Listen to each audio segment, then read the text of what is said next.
Hey everybody, this is Dark Side Elite here, and this is one of my videos I said I was going to be coming and doing.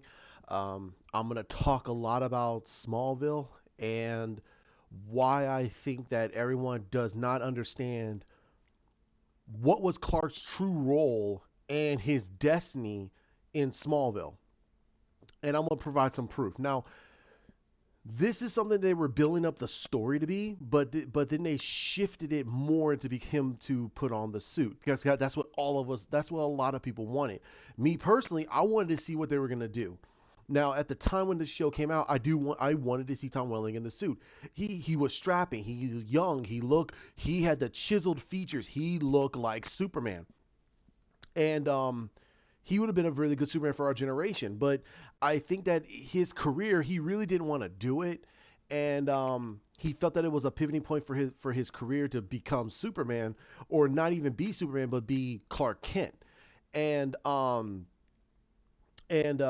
he just didn't pursue it further after Smallville, which upset a lot of fans. But I believe that he did the right thing for his career because regardless of how we feel or not, he got typecasted. He got typecasted just like Michael Rosenbaum, even though Michael Rosenbaum was the voice of Wally West Flash in Justice League Unlimited.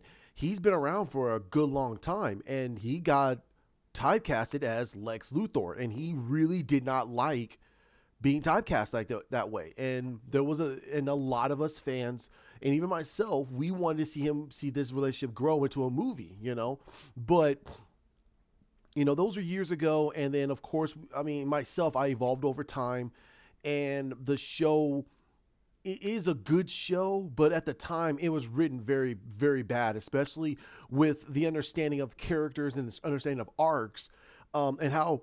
And again, I'll bring it back to Zach. Zach understood these characters way better than what we all knew. He understood who Superman was. Sorry, he understood who Superman is. What does he represent and what does he stand for?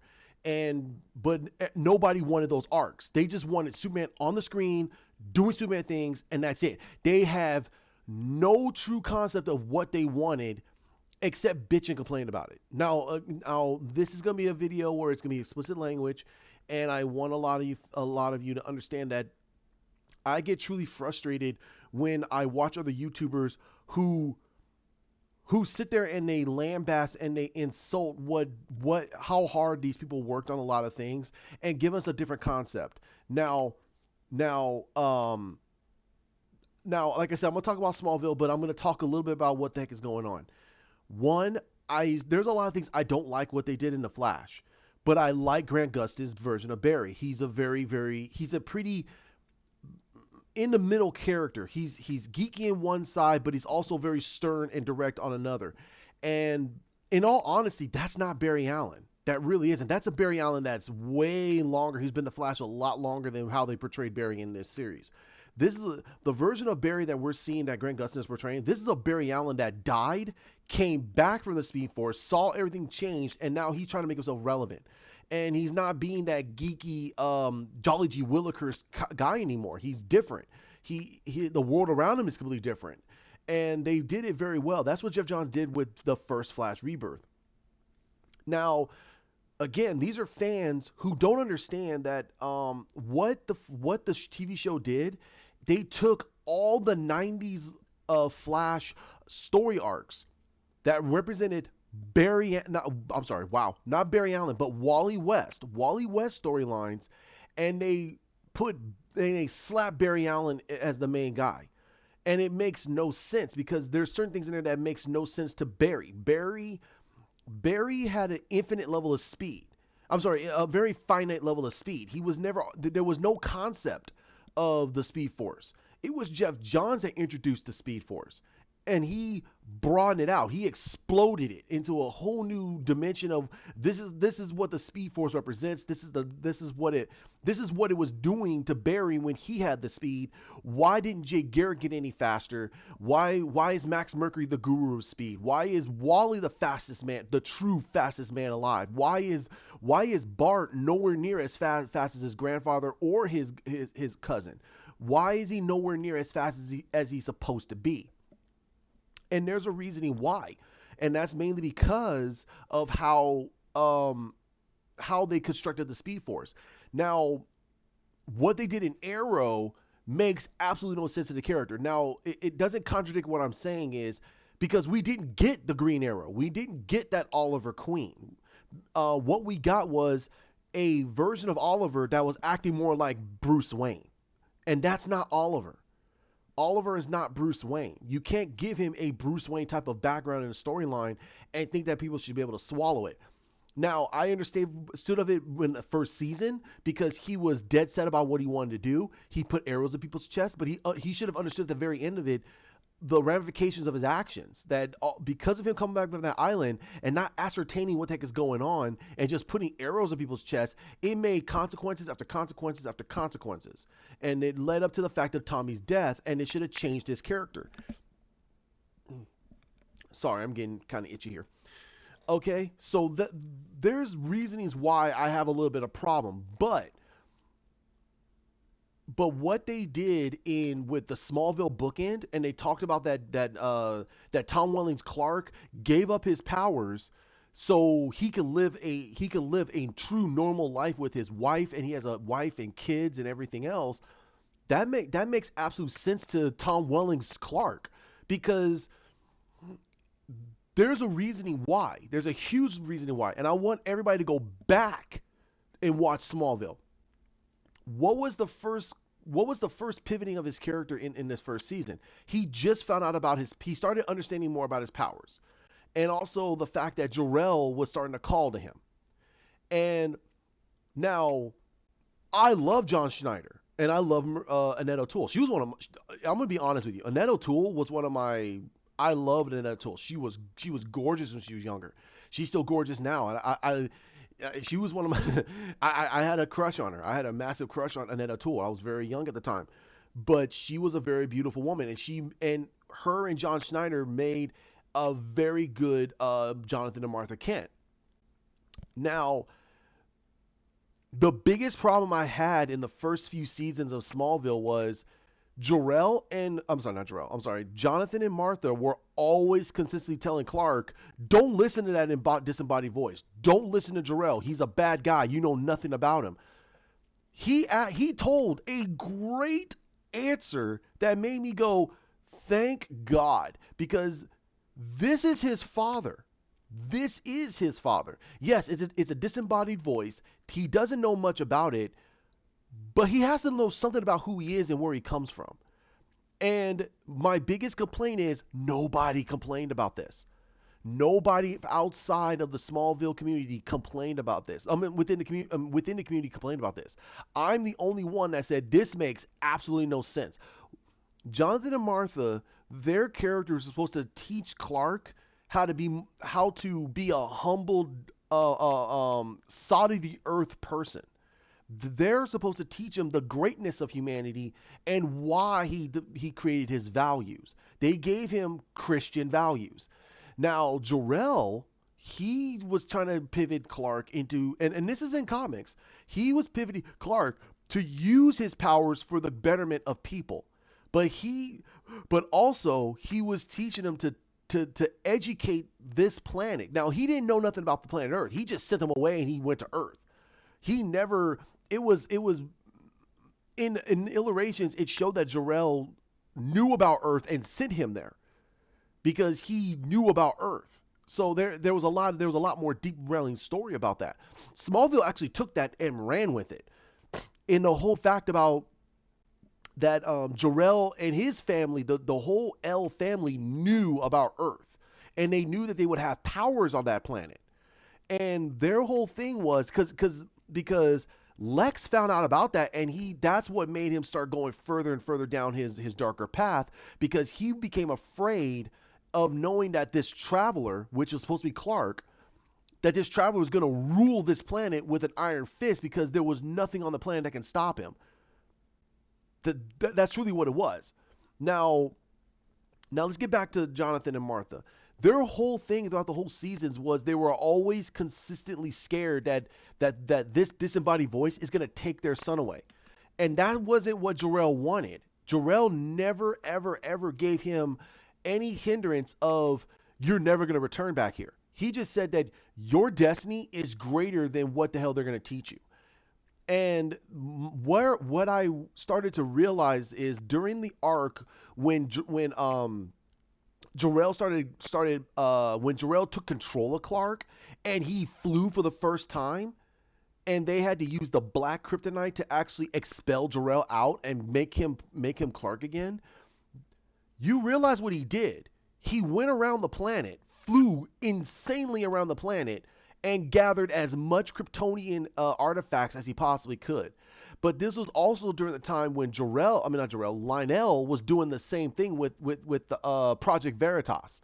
When that whole Project Veritas situation was coming out, Jarrell, I mean not Jarrell, I keep calling him Jarrell, Lionel was actually doing the same thing. He was gathering all this Kryptonian stuff himself and try to figure out what the heck is this all about because he didn't know. And you come to also find out that his family, even the queens and the swans and all these other rich, powerful families, their families knew about the Traveler. They knew about Jor-El, and he told them that one day I will return and I will lead your planet. Basically, he will lead their planet. That was one of the biggest arcs of the whole of that season. That you come to find out that Jor-El's father went to that planet, and so did Jor-El himself. And that was that whole 1950s theme that they did. And Lana was the young woman that died, and Jor-El was the guy that was there. And there were old people that saw Clark, and they're like, "Wait a minute, you look at that guy." That was that whole arc. And you come to find out that it was Jor-El, and and this was Jor-El before he met Lara. So he fell in love with a Earth woman, and he was gonna give up going back for her. And his father said, "No, this was a test. This was a test to see, are you strong enough to continue on your main mission?" And honestly, Jor-El kind of failed. So he had to go back to Krypton, and then he basically fell in love with Lara, and then that's the reason why he knew about Earth. So this whole thing this whole video I'm trying to create for all of you is that was Clark's role. Clark was never ever, by Jor-El's own admission, never to become this savior of the planet. He was never to become Superman. His role, his destiny was to go all over the planet. Once he went to Jor-El was gonna put this S on his forehead and give him all the knowledge. He was gonna do the same thing. The way they constructed the story is Jor-El was going to do the same thing to Tom Welling's Clark that Marlon Brando's Jor-El did with Christopher Reeves. He put their symbol on his forehead, and he basically was going to imbue him with all the knowledge of the elders, every ounce of knowledge that the House of El ever has. That was going to make him more powerful. It was going to make him able to know what he could truly do with his strength, everything.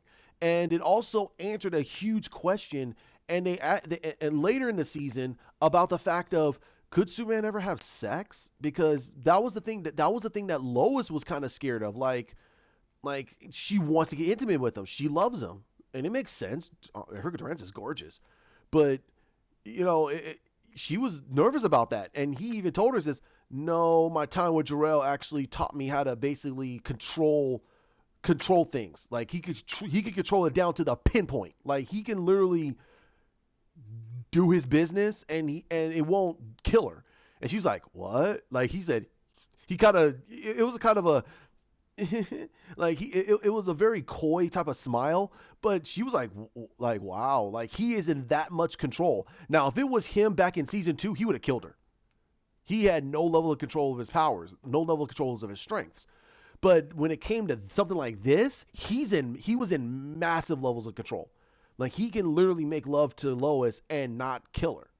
So that's what they established in the later season. So Jor-El's whole purpose, with his son was, he was there. He sent his son to Earth with all the information of Krypton, gather all the artifacts that was left by his family, any other Kryptonians that came to Earth. All that stuff was left on Earth, and he was going to gather it, get it to the Fortress of Solitude, and use that information and imbue it into Clark and get him prepared, so if he wanted to, he could recreate Krypton on Earth.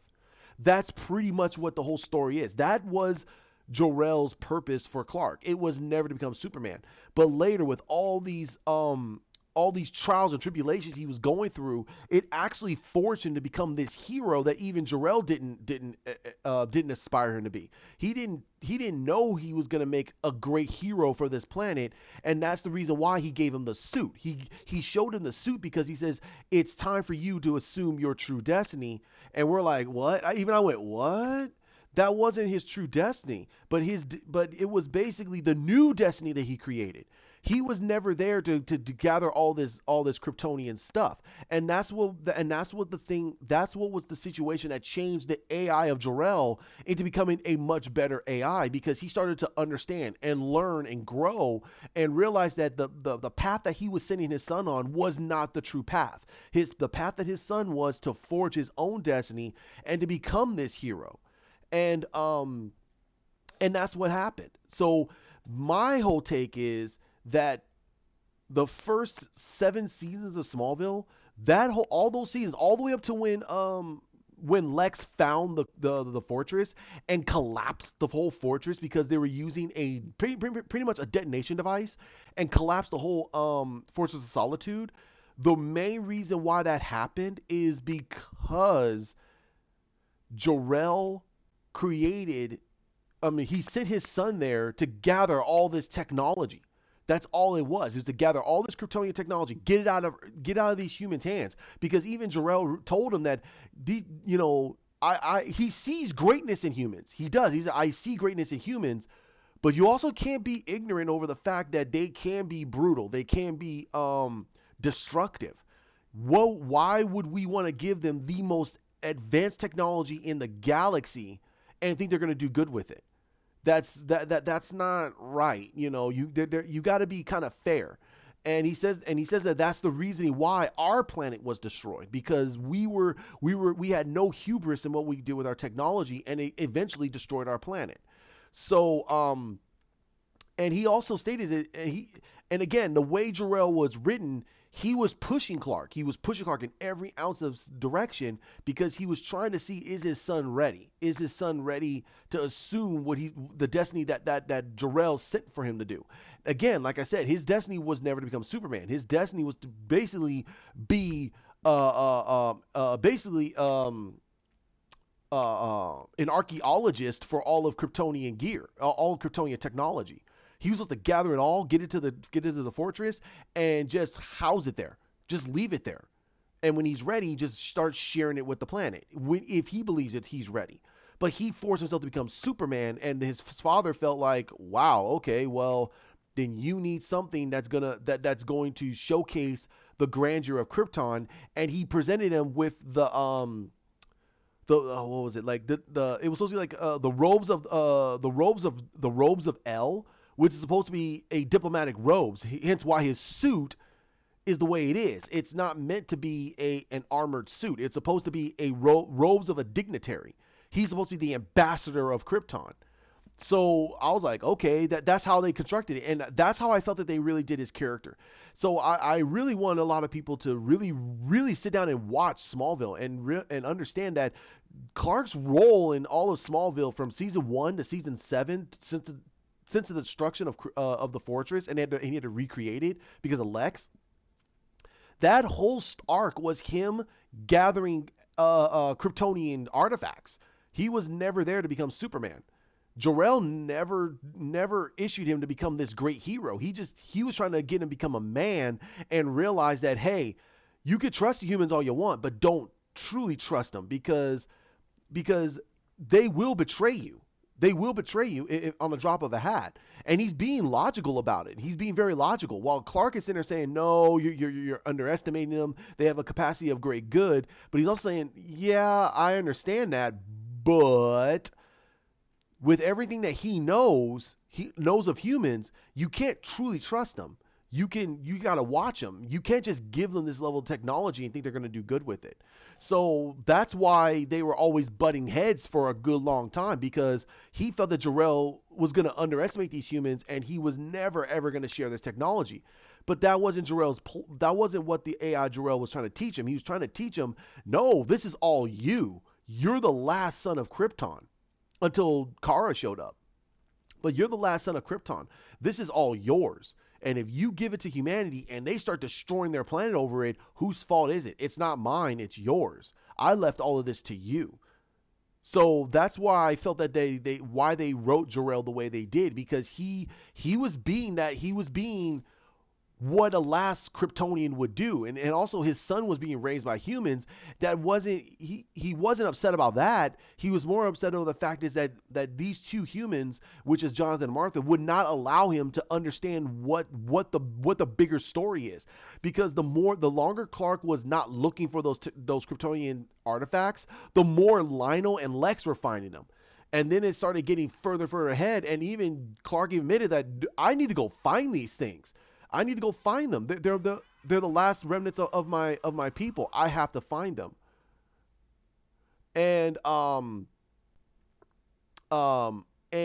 so that's why I felt that they did the way they did, and that's why I feel that Smallville, they really weren't pushing to become Superman.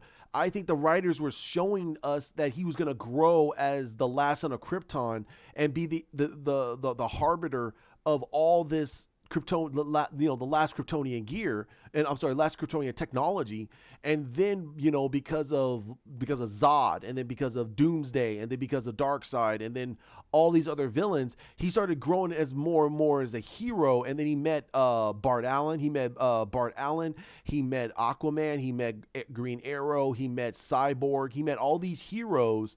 And they all started to look to Clark as this great hero. Then he met the Justice Society of America. So, and that's where it started getting bigger and bigger and bigger for his character. And some things in the seasons worked, some things didn't. But they were trying to showcase the fact that Clark was never ever to be Superman. His job was to actually just look over the last remnants of his people and decide if humanity is right to start divvying out all this stuff. So that's what my idea is. I hope that you guys follow it. Just go back and watch Smallville. There's a lot of little nuggets in there that really tells you that Jor-El was never there to send him to become Superman. His job there was to watch over the last remnants of his people's technology. And if he felt that it was the right time to share it with the Earth, then go ahead. But he was also trying to educate him that you can't truly fully trust humans because they're going to betray you. You have to be wary of some of them. He's not saying be wary of all of them, but be wary of some of them. So, like, comment, share, subscribe down below. Hit the bell. This is one video I'll have out. I'll have another one out that I'm going to be making, talking a little bit more about the Crisis on Infinite Earths and the massive level of arguments people are having and the laughability that people are having about what they've been doing for the past 4 episodes. I'm sorry. So you guys have a great one and have a great day. Bye.